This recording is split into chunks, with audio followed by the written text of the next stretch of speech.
بسم اللہ الرحمن الرحیم۔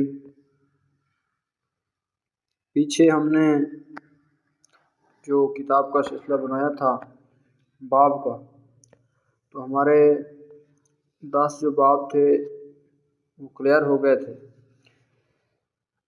پچھلا جو باب تھا وہ تھا نتیجہ خود اعتمادی کا، اور اب 11واں باب شروع ہو رہا ہے۔ ہم اس کتاب کو پڑھتے ہوئے جاری کرتے ہوئے اسے شروع کرتے ہیں۔ بسم اللہ الرحمن الرحیم۔ پیچھے ہم نے جو کتاب کا سلسلہ بنایا تھا باب کا، تو ہمارے 10 جو باب تھے وہ کلیئر ہو گئے تھے۔ پچھلا جو باب تھا وہ تھا نتیجہ خود اعتمادی کا، اور اب 11واں باب شروع ہو رہا ہے۔ ہم اس کتاب کو پڑھتے ہوئے جاری کرتے ہوئے اسے شروع کرتے ہیں، جس کا عنوان ہے با ادب با مراد، بے ادب بے مراد۔ سفید بالوں والے بوڑھے عالم، حافظ، عادل، بادشاہ اور استاد کی عزت کرنا تعظیم خداوندی میں شامل ہے۔ بحوالہ حدیث قدسی، یہ کنفرم نہیں ہے، مصنف خود ہی بہتر جانتے ہیں کہ یہ انہوں نے کہاں سے اٹھائی ہے۔ یہاں حدیث قدسی لکھا ہوا ہے، واللہ عالم۔ ادب و آداب کسی بھی قوم کے بنیادی قواعد اور ضابطۂ اخلاق کی ترجمانی کرتے ہیں۔ تاریخ انسانی پر غور کیا جائے تو اندازہ ہوگا کہ انسانی اخلاقیات اور رویوں کو بہترین انداز میں پیش کرنے اور ان پر عمل کا صحرا اسلامی تعلیمات ہی کو جاتا ہے۔ دنیا میں موجود اقوام نے آج اپنے ہاں جو بھی اخلاقی اقدار کو اپنا رکھا ہے، کہیں نہ کہیں اسلام کی سکھائی ہوئی یہ ساری چیزیں ہیں۔ یہ دین اسلام جا بجا بڑوں چھوٹوں، اپنوں پرائیوں، جانوروں، درختوں، غرض یہ کہ دنیا میں موجود ہر جاندار کے ساتھ بہترین اخلاق و اوصاف اپنانے کی ترغیب دیتا ہے۔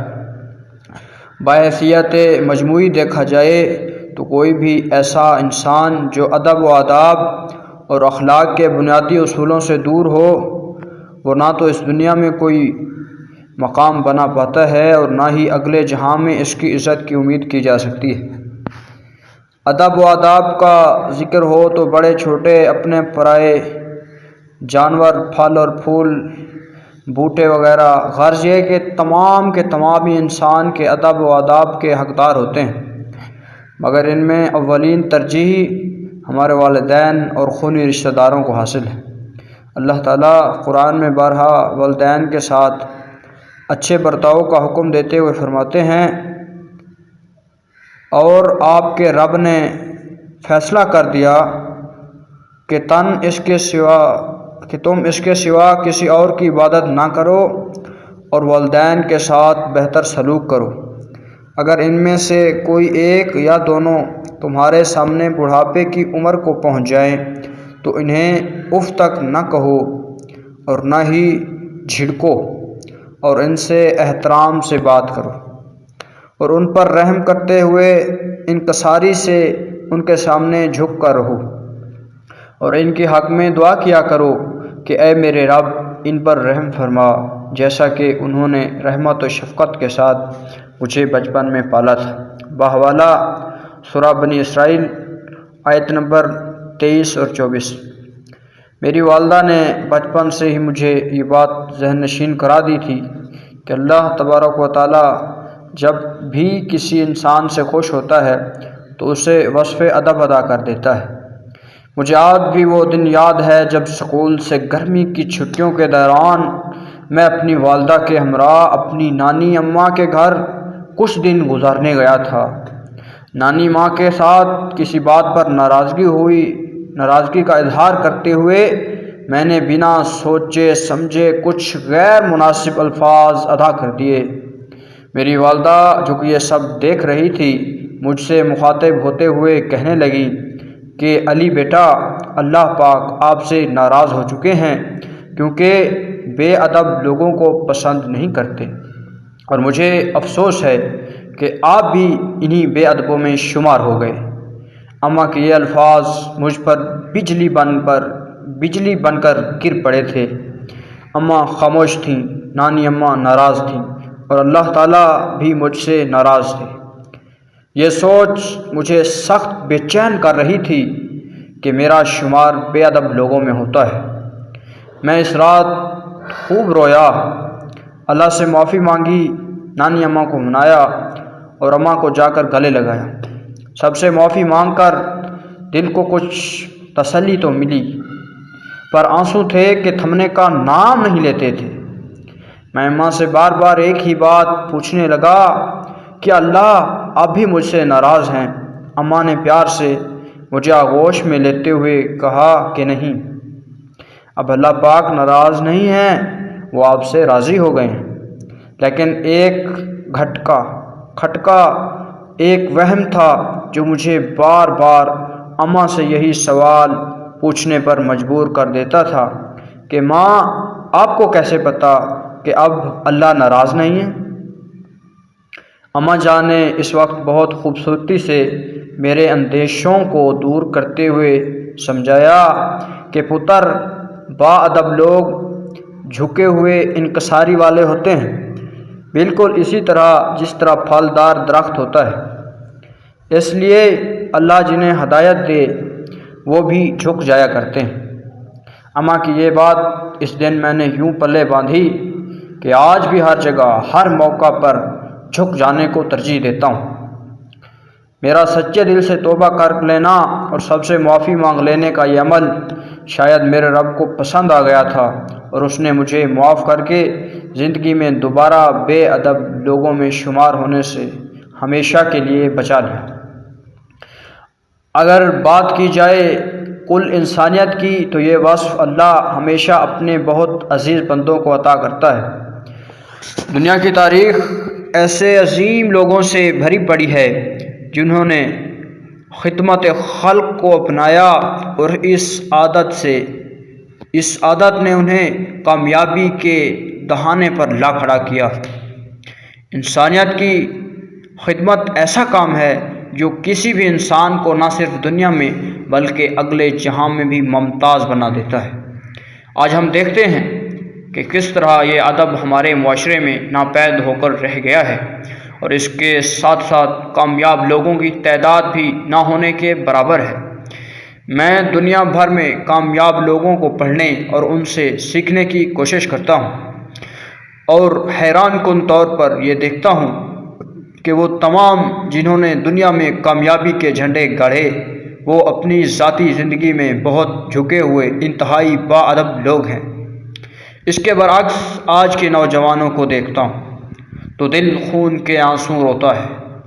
آئے دن سوشل میڈیا پر ہمارے نوجوانوں کے اپنے بزرگوں، استادوں اور دیگر افراد کے ساتھ ایڈو ٹیچر کے نام پر کیے جانے والے انتہائی غیر مہذب اور غیر اخلاقی رویے ہمارے لیے المیہ ہیں۔ بات اتنی آگے بڑھ چکی ہے کہ آج کا استاد اگر شاگرد کو کسی بات پر ڈانٹ ڈپٹ کر دے تو شاگرد استاذ پر ہاتھ اٹھانے سے بھی باز نہیں آتا۔ ایک وقت تھا جب والدین اور اساتذہ کی عزت اس قدر ہوا کرتی تھی کہ اگر وہ ہڈیاں بھی توڑ دیں تو منہ سے آواز تک نہیں نکلتی تھی۔ ہونٹ تھے کہ ادب میں سل جاتے تھے، اور اس کا نتیجہ سکول سے نکلا ہر بچہ اعلیٰ اخلاق و کردار کا مالک ہوتا تھا۔ زندگی میں کامیابی ان کے قدم چومتی تھی۔ کچھ عرصہ پہلے ایک ٹریننگ کے سلسلے میں لاہور میں موجود تھا۔ میزبان کی طرف سے میری رہائش کا انتظام لاہور کے ایک نامور ہوٹل میں کیا گیا تھا۔ ناشتے کے وقت ریسٹورنٹ پہنچ کر اپنے میزبان کا انتظار کرنے میں مصروف تھا کہ ایک بزرگ کی آواز میری سماعت سے ٹکرائی۔ میرے والد صاحب کی عمر کے ایک بزرگ ہاتھ باندھے مجھ سے کھانے کا آرڈر لینے کو کھڑے تھے۔ میری والدہ کا سکھایا ہوا ادب کا سبق مجھے شرم سے پانی پانی کر رہا تھا۔ میں سکتے میں بیٹھا، بس کچھ نہیں تھینک یو کہہ کر وہاں سے نکل کھڑا ہوا۔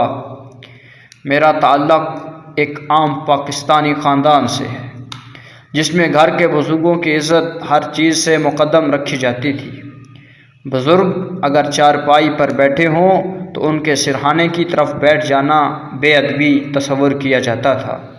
اس کے برعکس آپ آج کی نوجوان نسل کو دیکھیں تو زندگی میں لاپرواہی کا شکار ہمارے نوجوان بزرگوں کا احساس کرنا تو دور کی بات، ان کو حقیر نظروں سے دیکھنا، ان سے بدتمیزی، اونچی اور مغرور آواز میں کھانے کا آرڈر دینا اور ان سے اپنی خدمت کروانا اپنا حق سمجھتے ہیں۔ ضرورت اس عمل کی ہے کہ ہم اپنی ذمہ داریوں کا احساس کرتے ہوئے اپنے اندر ادب و آداب کے اوصاف پیدا کریں۔ ہمیں اس سوچ کو ترغیب دینے کی ضرورت ہے کہ ہر کامیاب اور عظیم انسان کے پیچھے اس کا بہترین اخلاق و کردار ہوتا ہے جو اسے دوسروں میں ممتاز اور کامیاب بنا دیتا ہے۔ باادب بانصیب وصف ہے ان لوگوں کا جنہیں دونوں جہانوں میں کامیابیاں ملتی ہیں، اور اس کے برعکس بے ادب بد نصیب ہیں وہ جنہوں نے نہ یہ دنیا اپناتی ہے اور نہ ہی اگلے جہاں میں اللہ کو منہ دکھانے کے لائق رہتے ہیں۔ میں سمجھتا ہوں کہ باحیثیت قوم ہمیں ادب و آداب سیکھنے اور اپنانے کی ضرورت ہے۔ یہی ہماری کامیاب زندگی کا راز ہے۔ اب ایک سوال ہے، ادب کا کامیابی کے ساتھ کیا تعلق ہے؟ باادب بانصیب میں ہی انسانی کامیابی کا راز مدفون ہے۔ کامیابی کامل ترین سطح پر باادب لوگوں ہی کو حاصل ہوتی ہے۔ اگر ہم کامیابی اور ناکامی کی اصل وجوہات پر توجہ دیں تو ہمیں علم ہوگا کہ ادب ہی وہ خاصہ ہے جو کسی بھی انسان کو بلندی عطا کرتا ہے تو کسی کو ناکامی کی پستیوں میں دھکیل دیتا ہے۔ کامیاب لوگ اپنا زیادہ تر وقت دوسروں کے ساتھ بہترین اخلاق کا مظاہرہ کرتے ہوئے ان سے سیکھنے میں گزارتے ہیں۔ زندگی کے وہ سبق جو کتابیں بھی نہ سکھا پائیں، انسان اپنے بڑوں کے ساتھ چند لمحوں کی گفتگو سے سیکھ لیتا ہے، اور ایسا ممکن ہی تب ہو پاتا ہے جب انسان ادب کے اعلیٰ معیار کو اپنا کر ہر بڑے چھوٹے سے بہترین تعلق بنائے رکھے۔ پھلدار درختوں کو جھکنا ہی زیب دیتا ہے، اکڑنا تو بنجر ہونے کی نشانی ہے۔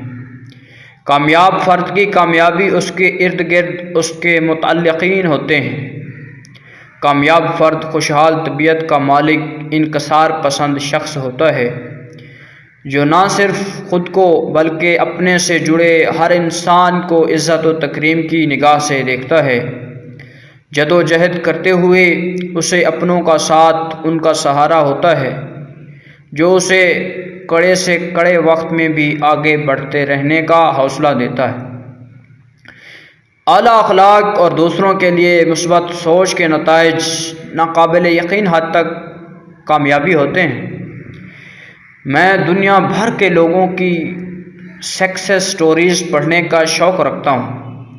میری کوشش ہوتی ہے کہ میں لوگوں سے اور ان کی عادات سے سیکھوں، لہٰذا مطالعہ کرتے ہوئے اکثر غور کرتا ہوں کہ دنیا کے مختلف حصوں میں موجود انسان جنہیں کامیابی ملی وہ لوگوں کے ادب و احترام میں کوئی کسر اٹھا نہیں رکھتے تھے۔ کامیاب لوگ اپنی کامیابی کا مکمل ذمہ دار بھی خود سے منسلک لوگوں، خاص طور پر اپنے والدین اور اساتذہ ہی کو ٹھہراتے ہیں۔